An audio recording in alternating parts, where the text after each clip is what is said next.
I'm ready now to sew my sleeve into my armhole. Now in the instructions, Tilly says that you should start off by just basting. So basically you would change your machine to a bright coloured contrasting coloured thread and a large long, a long stitch line, and just baste the sleeve in place and then sew it in place. And this is so that you can just even out any mistakes that you've made, tackle any gathers that have come about through attaching your sleeve. Because I've done a lot of sleeves in my life, I'm not going to baste it, but I would suggest if this is the first time you're setting in a sleeve, then baste it first. So you're going to use your bright colour contrast thread, you're going to just put your stitch on a nice long length and you're just going to sew around. And those basting stitches, because they're a longer length, they're really easy to undo. So if you go wrong, it's not a problem to unpick. Whereas when you come to then sewing with the matching colour thread and a small stitch, it's much more tricky to unpick if it goes wrong and make little corrections.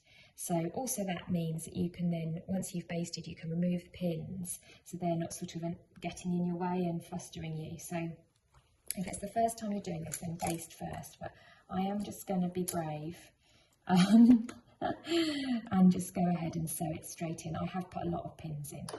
So I'm just going to do a little back stitch to begin with. Oh. Seam allowances are pressed towards the back there.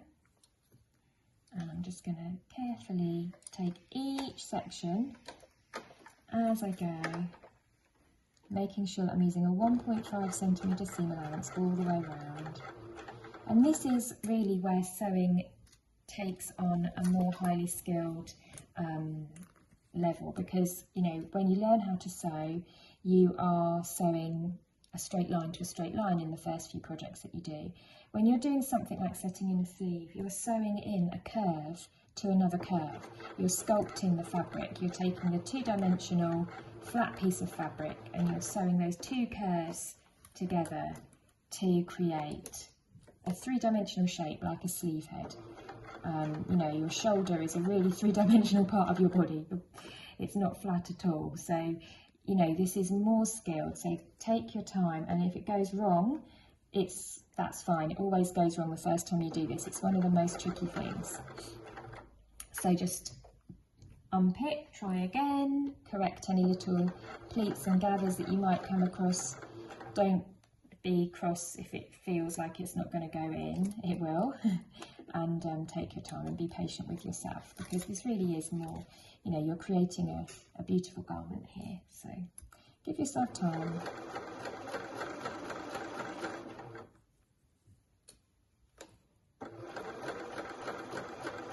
And I'm just doing a little bit at a time, removing the pins as I go, and I'm just making sure that the raw edges are matching.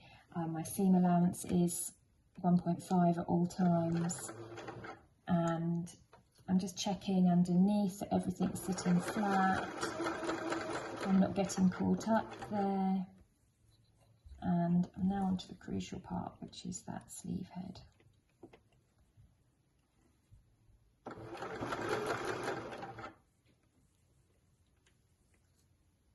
And I'm just going to do this with the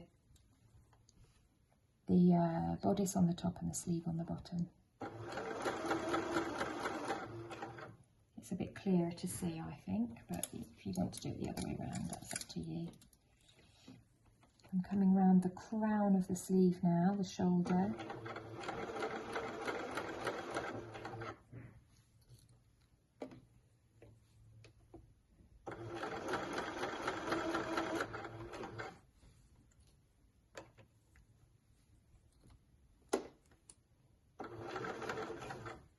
Hopefully you can see what I'm doing. I'll move that dress round so it's not pulling or creating any additional stresses on the fabric. Just flatten everything out as I go. Move those pins.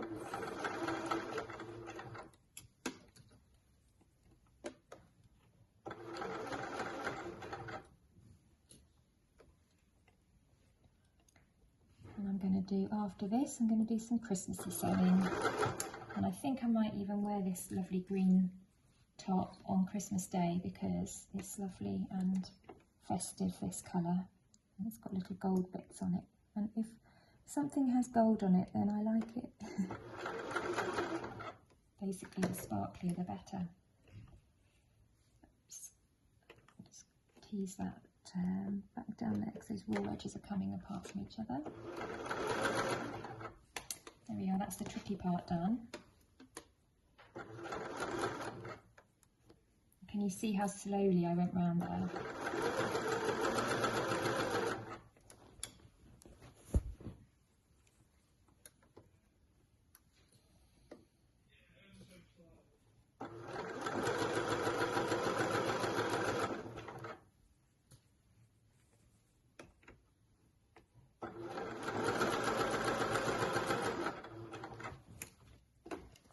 Nearly back at the place where I started.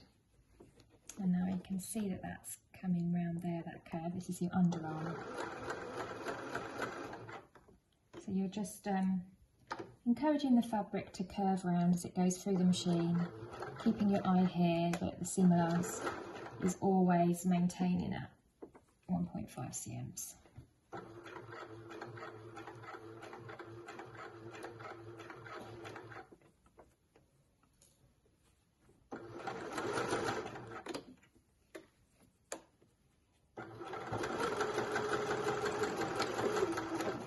Stitch to finish. And there we have it.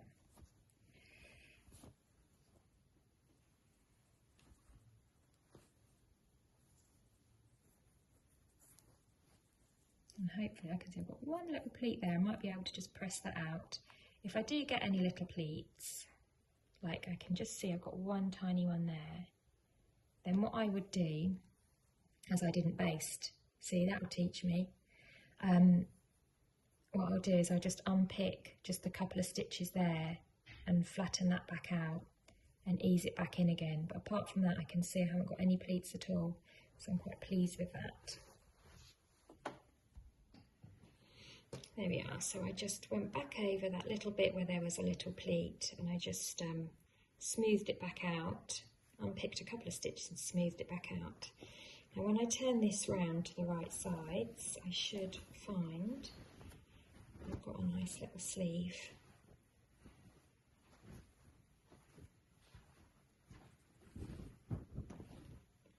There you have it.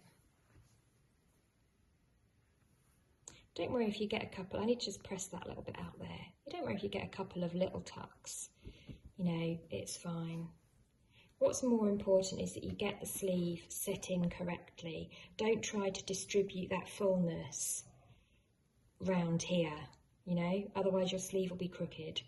So whatever you do, those notches, those twin notches on the back and double notches on the single notches on the front, strictly stick to those notch matchings, because the temptation where you've got additional fabric would be to sort of redistribute, but you need to make sure that those underarm seams match up and that notch at the front and the notch at the back match up, because then your sleeve will be set in correctly and the pitch of the sleeve, which means the angle at which it tilts forward to the front of the body, will be correct. So however hard it is, you're better off having a couple of gathers up here than having any of this fullness distributed lower down, because that will mean that when you put your garment on, it will twist and pull. So yeah, that's my advice for that. Now the next thing to do is to go over to my overlocker. I'll turn it back the wrong side out again. What am I doing? Keeping the sleeve the right side, but turning the dress the wrong side so I can get to my armhole.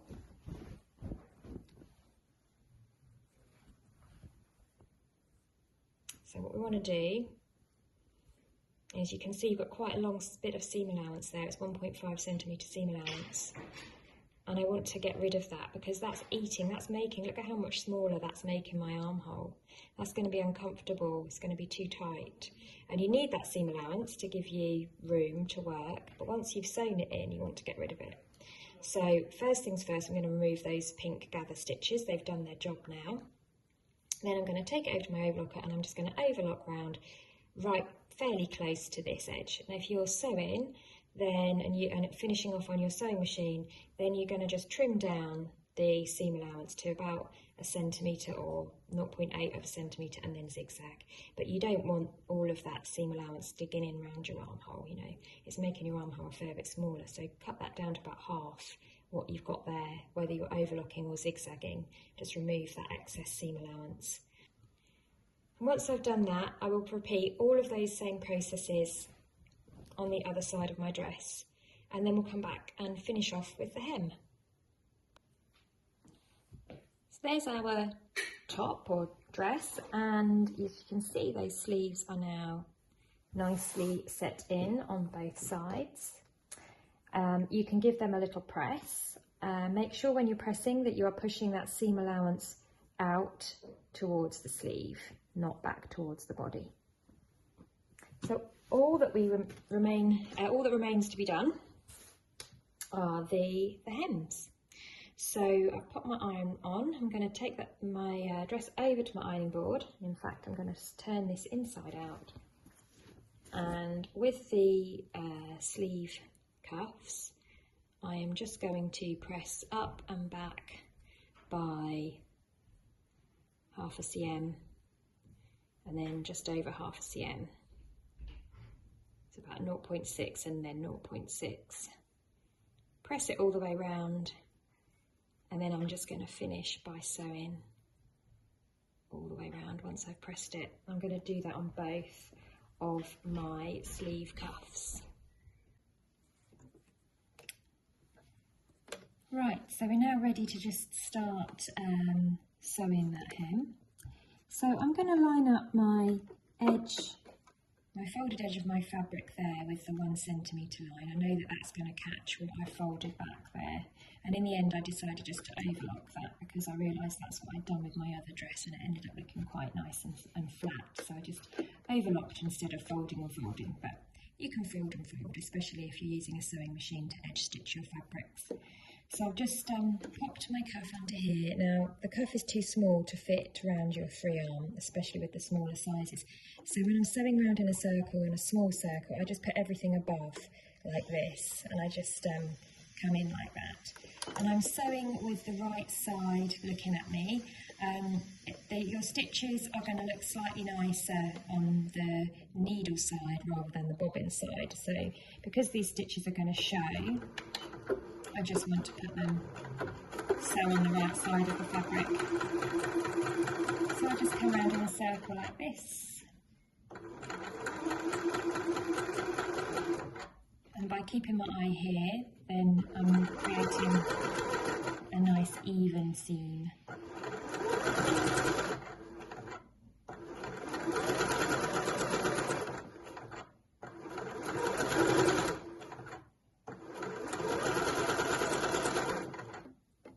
Nearly back where I started.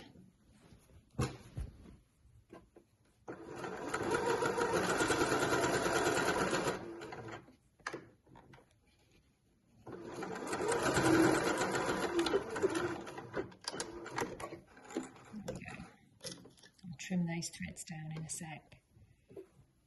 So there you are, that's all sewn around there.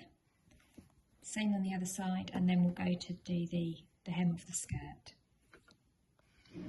Just one last step now, which is the hem of your dress or your top. Excuse the noise in the background. So I've actually gone and overlocked around the hem of my top, and you'll see that this top has a feature of a slightly dipped hem at the back. Now if you're making the dress, then the hem is even all the way around like this, and all you need to do is fold it up and sew around the bottom. So you can go ahead and do that and you're finished. If you're making the top and you've got this feature of a dipped hem, then there's a little trick that they give you to help you get this nice and even, and that is that you go around on your sewing machine and you just do a line of stitching all the way around the edge at just under 1.5 centimetres in, and that gives you a guide. So once you've done that stitch, when you're pressing it, you've got a guide, and you just roll your stitches just to the inside. so that it keeps this even. Because it's a curve, if you were just doing it by eye, you might go wonky. So I'm going to create that guide stitch, and I'm going to talk you through that now. So I'm just on a normal straight stitch.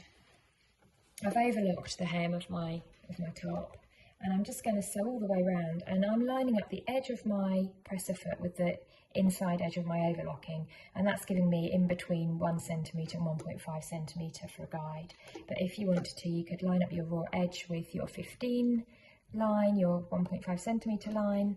I'm just going to make it slightly narrower than that, and this is just going to be my guide, so that when I come to press it up, that is nice and accurate. I'm going to go all the way around the bottom of the skirt like this. So there's my guideline here, and it's almost as if I've drawn a line on my fabric using my thread and my sewing machine. So I've got a nice even guideline there. So I'm going to take that over to my iron, and I'm going to press it, and it will kind of almost create a little resistance when I'm pressing, and I'm going to press it so that this stitch line that I've just done is just to the inside of my hem. And if you're ever doing a curved hem like this, this is a nice way of getting it neat and even. And once I've pressed that, then I'm going to pop it under the machine, and I'm just going to sew my hem, and then we are done.